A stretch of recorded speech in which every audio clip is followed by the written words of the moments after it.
Assalamualaikum. Waalaikumsalam. Silahkan masuk. Baik, terima kasih. Ini Mbak Ulil ya yang tadi ngechat saya katanya mau konseling ya? Iya betul Mbak. Oh iya. Sebelumnya Mbak Ulil udah pernah melakukan konseling belum? Pernah sih satu kali. Oh, berarti udah paham dengan apa itu konseling gitu. Belum paham banget. Oh, ya udah. Saya jelaskan kembali apa itu konseling. Jadi, konseling itu adalah pemberian masalah yang dilakukan oleh konselor terhadap individu yang memiliki masalah. Di sini konseling menggunakan beberapa asas. Ada asas keterbukaan, kerahasiaan.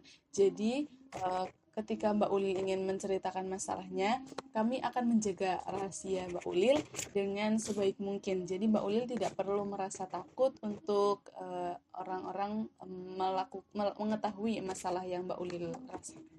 Baik. Oke. Kalau boleh tahu bagaimana kondisi perasaan Mbak Ulil akhir-akhir ini? Saya tuh merasa agak cemas gitu Mbak. Saya bisa mengerti. Cemas emang bisa sangat mengganggu. Coba Mbak Ulil bisa ceritakan lebih lanjut cemas mengenai apa ya? Saya itu merasa cemas dengan pekerjaan saya, dimana saya itu tuntutan untuk pekerja itu banyak. Seperti saya tidak mampu apa ya tidak bisa menyelesaikan itu bersamaan. Intinya apa ya, tidak bisa dikatakan semua lah intinya. Ya. Sepertinya Mbak Ulil ini merasa terbebani dengan tuntutan pekerjaan yang semakin banyak seperti itu. Iya betul, saya itu merasa khawatir, saya itu gagal atau saya tidak bisa memenuhi harapan saya untuk saat ini seperti itu. Emang sangat wajar merasa khawatir ketika menghadapi tekanan yang besar. Seperti itu ya Mbak. Jadi apa yang saya rasakan itu sebenarnya hal yang wajar ya. Iya, betul. Sangat wajar. Jadi, apakah Mbak Ulil bisa memberikan contoh situasi Mbak Ulil merasa tidak punya waktu untuk sendiri? Iya, jadi kadang pekerjaan itu membebani saya karena itu dibawa pulang gitu. Harapan saya itu di rumah ya tinggal saya me time untuk itu Iya, sendiri. betul. Jadi Mbak Ulil ini merasa pekerjaan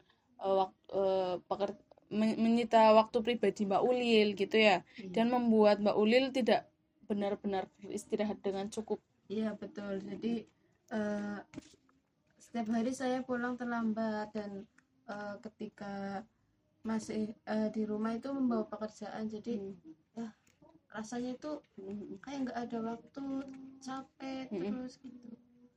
Emang penting Mbak untuk memiliki waktu untuk diri sendiri agar Mbak Ulil ini bisa beristirahat dan menjaga kesehatan mental terutama. Saya tahu, tapi menjaga mental emang itu penting ya. Tapi saya bingung mulainya itu harus dari mana seperti itu. Menurut Mbak Ulil ini apa yang bisa membantu mengurangi pekerjaan Mbak Ulil, beban pekerjaan gitu? Mungkin saya harus apa ya, kayak bercerita dulu ke teman rekan kerja saya, atau mungkin bisa meminta bantuan ke rekan kerja saya gitu. Itu ide yang bagus. Bagaimana perasaan Anda tentang meminta bantuan kepada rekan kerja? Saya kadang itu merasa apa ya bahasanya, enggan meminta bantuan gitu, karena tidak ingin dianggap tidak mampu oleh orang lain seperti itu. Tapi Mbak merasa enggan itu normal. Banyak orang merasa ragu untuk meminta bantuan karena takut dianggap tidak kompeten gitu ya. Benar, saya itu kadang ingin apa ya, ingin meminta bantuan. Saya berpikir kalau saya berpikir kalau orang lain nanti menganggapnya saya itu lemah gitu.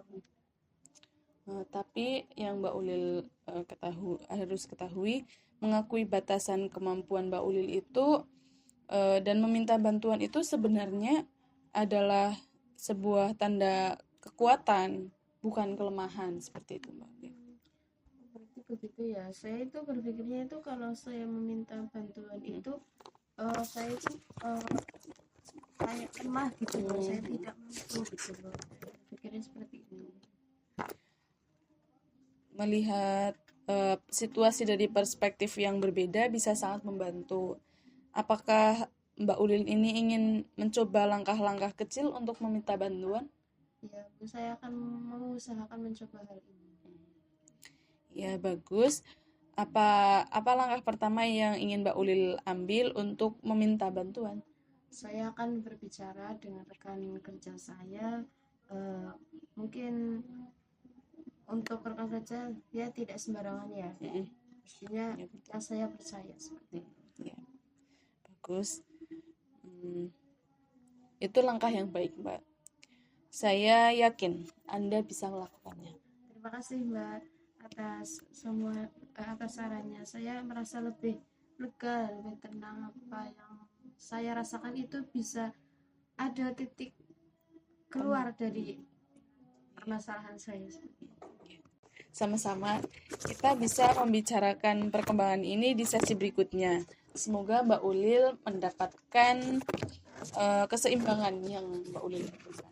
Baik, terima kasih Mbak. Senang hati. Saya pamit dulu ya Mbak. Ya, terima kasih. Terima kasih. Salam.